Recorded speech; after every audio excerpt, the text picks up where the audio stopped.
pinapulaan ang kanilang Ayan na. isip.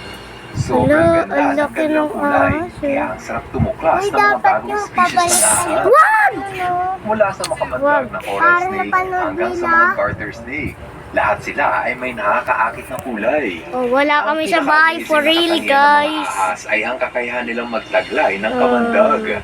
Diba? Kung meron man akong paborito Oh, sinid, oh, sinid. Eh, di si... Ano, pakita mo yung ahas.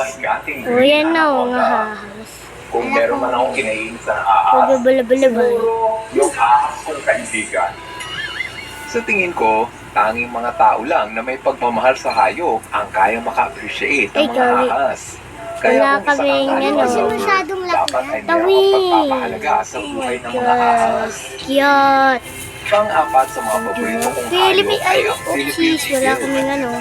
Lahat ng Pilipino ay pinagmamalaki ang ganda ng ating pambansang ibon. Bukod sa napakaganda ng mga ibon na to, isa rin ito sa pinakamalaking agila sa buong mundo. Ilang beses ko na atang natalakay ang mga Philippine Eagle sa channel na ito. Patunay kung gaano ko kapaborito ang mga ibon na to. Sa tuwing nakataas ang kanilang balahibo, mukha silang may suot na korona. Bagay na bagay sa kanilang tawagin bilang hari ng mga ibon. Espesyal sa puso ng mga Pinoy ang Philippine Eagle dahil sa Pilipinas mo lang ito matatagpuan. Tama, sinid. Ang ibon na to ay tatak Pinoy. Made in Philippines. So, yung endangered species. Nasa movies kami, guys. Hindi tayo bate. Madalas kasi sa kanila ay binabaril ng mga hunter. So, and... Pangatlo sa aking listahan What? ay ang mga Oh, aso. God! Halos Si lahat Max naman yun, si tayo Max. ay minsan ang nakapag-alaga Si Max, ng kaya aso. Kaya alam ninyo ang Wag. pakiramdam ng may kayakap na Ayun si aso. Max, yun, ayun. Masaya ang may kasamang aso dahil kailanman ay hindi ka Oh, tutubusan. Kahit kasing sama mo pa ng ugali si Oh. Hitler o kahit ganito pa kapasok Ew! siguradong mamahalin ka pa rin ang alaga ng aso. Ang cute! Kapag meron kang kasamang aso, para ka na rin may kasamang matapat na kaibigan. Gusto ko Napakalambing talaga. nila at napakasarap Gusto ko ng talaga. Kapag may kabanding kang Oh, aso, di ba, no? Ikaw parang nga. magic na Oh, biglang mawawala ikaw. ang pagod mo. Bakit? Ang pinakanagustuhan ko sa mga aso Ikaw nagsasabi. ay nila ang protektahan ng kanilang amo. Handa Bakit silang buhay? makipag-away Mas para mahalaga pa nga maligtas ang mga buhay tao ko na kaysa dapat sa buhay mo. nagkakayan.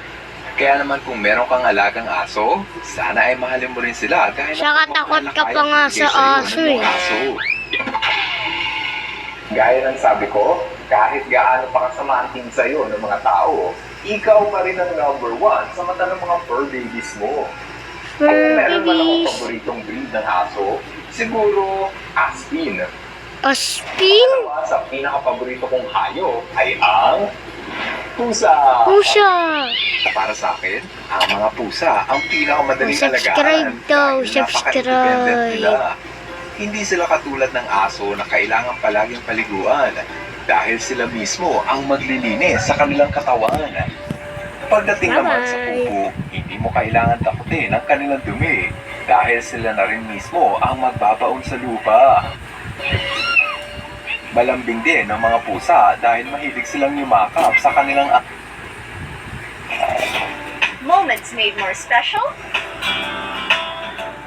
with Novelino, my wine and only. Wow!